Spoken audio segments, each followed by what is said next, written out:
తాడిపత్రిలో రాజకీయ రగడ ఇప్పట్లో చల్లారేలా కనిపించడం లేదు. తాడిపత్రికి మరోసారి వెళ్లేందుకు పెద్దారెడ్డి ప్రయత్నిస్తున్నారు. అనుమతి కోరుతూ ఎస్పీ జగదీష్ కు పెద్దారెడ్డి లేఖ రాశారు. రీకాలింగ్ మేనిఫెస్టో కార్యక్రమాన్ని తాడిపత్రిలో నిర్వహించేందుకు అనుమతి ఇవ్వాలని లేఖలో కోరారు. హైకోర్టు ఆదేశాలను అమలు చేసి తనకు భద్రత కల్పించాలని పోలీసులను కోరారు పెద్దారెడ్డి. రైట్, దీనిపై అప్డేట్స్ తెలుసుకుందాం. మా ప్రతినిధి రామాంజనేయులు ఉన్నారు. రామాంజనేయులు, అప్డేట్స్ ఏంటి?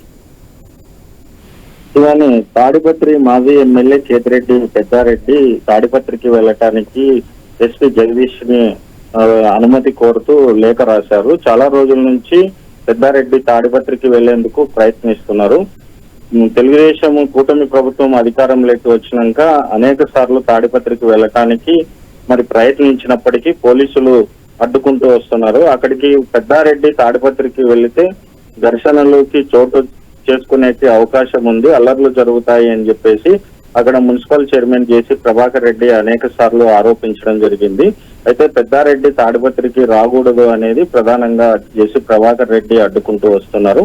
మళ్ళా ఈ నేపథ్యంలోనే ఈ రోజు కూడా ఆయన లేఖ రాశారు. గత వారం రోజుల క్రితం అయితే కేతిరెడ్డి పెద్దారెడ్డి తాడిపత్రి వెళ్ళటానికి ప్రయత్నం చేశారు. అయితే అక్కడ నుంచి ఆయన్ని అనంతపురం తీసుకొచ్చి పోలీసులు వదిలిపెట్టి వెళ్లిపోయారు.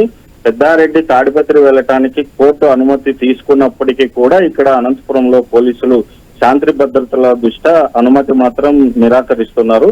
దీంతో మళ్ళీ ఇవాళ రీకాల్ చంద్రబాబు మేనిఫెస్టో కార్యక్రమాన్ని తాడిపత్రిలో నిర్వహించేందుకు అనుమతి ఇవ్వాలని చెప్పేసి అక్కడ పార్టీ కార్యక్రమం ఉంది కాబట్టి తాను వెళ్ళటానికి అనుమతి ఇవ్వాలని చెప్పేసి పెద్దారెడ్డి ఎస్పీకి ఒక లేఖ రాశారు. ఎస్పీని కలవటానికి ప్రయత్నిస్తున్నప్పటికీ ఎస్పీ కూడా అందుబాటులో లేకపోవడంతో విధిలేని పరిస్థితుల్లో ఆయన ఇవాళ లేఖ రాశారు. మళ్ళీ ఈ లేఖకు ఎస్పీ నుంచి కానీ లేకుంటే పోలీసుల సైడ్ నుంచి రిప్లై ఏ విధంగా వస్తుందనేది వేచి చూడాల్సిందే శివాని. Right, thank you.